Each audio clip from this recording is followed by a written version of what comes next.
400 € maps of China. What did China look like back then? This book costs £25,000. I think it's worth more.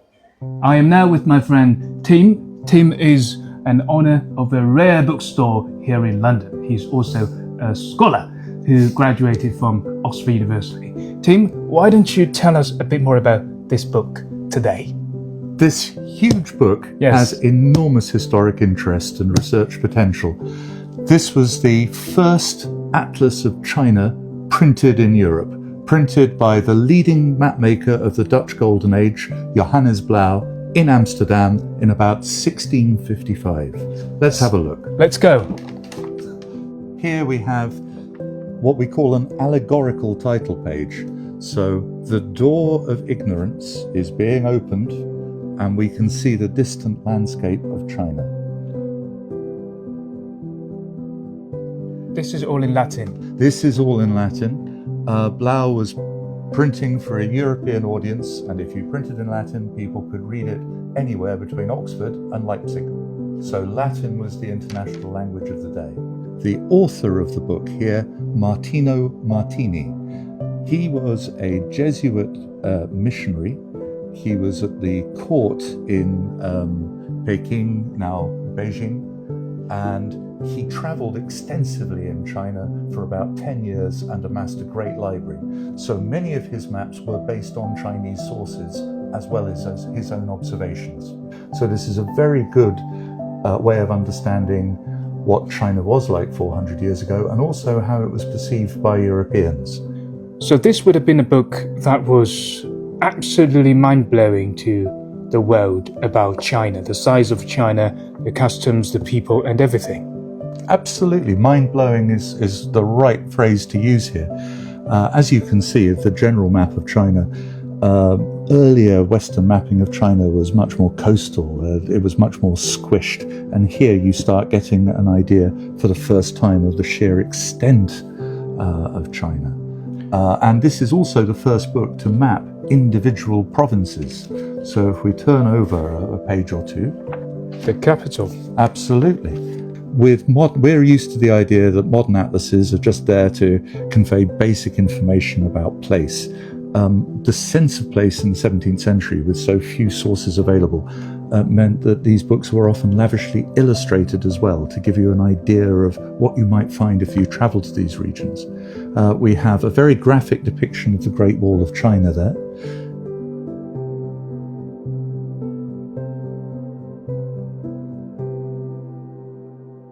And then down here, the main cartouche, beautifully coloured. This is the original hand colouring. You could earn a living as a skilled adult colourist in 17th century Amsterdam. And I think these figures are supposed to represent members of the imperial court. I mean, if you look at the nails he has, absolutely, you've got to be rich to have long nails. Exactly. And this was the kind of information that was coming back with Martino Martini and his library. Shall we look at my province of Guangdong? Let's find it. There we go. Here's your home province. This is amazing. You see, this is in Latin, so it would have been pronounced Guangdong. Correct me if I'm wrong. That's, for somebody European, yes, Guangdong is probably as close as they would have got. Okay, right, let's find your cities in Guangdong. What we have now is, so Macau is here, I think Hong Kong is somewhere here, and this would be the Greater Bay Area. Now Shenzhen, the city I'm living in at the moment, would have been called Xin'an. There you go. Back in the day, it's called Xin'anxian. So it's actually quite an accurate book. And this would have been the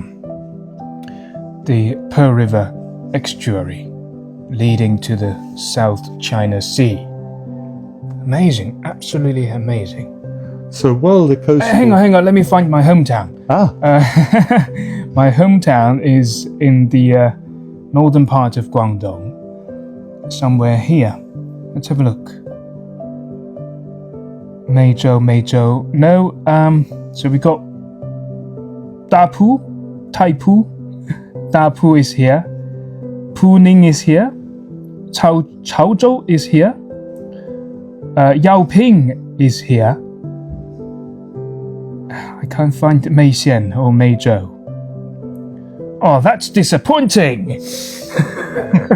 I'm so sorry. You can see that the map is very accurate, except for not showing your hometown. Right. Let's go. Here's an idea. Let's go and find Taiwan. Would have been somewhere near Fukien. I'm sure we passed Fukien a moment ago. Ah, here we are. There we go. This is the Fujian province. Fukien province.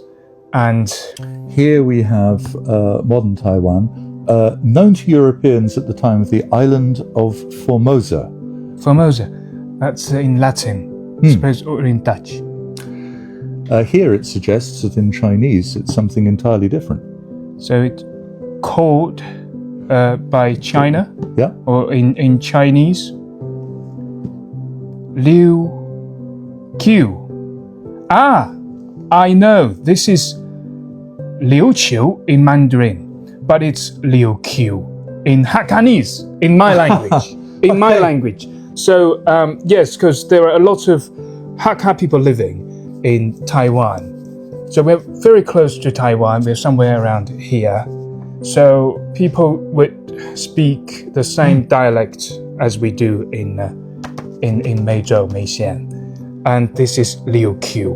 Liu Qiu, always been part of China. So what we can say then is that Martino Martini's research was actually quite good. I would say so, yes. I would say so. And I remember earlier you showed me the map of Sichuan. We can find that one as well. Let's find that one, because I was astonished by the detail. Sichuan. And now, ladies and gentlemen, this is the attention to detail. It's Sichuan, and guess who these two characters are? The person holding this giant, majestic sword, I would say, is Zhou Cang.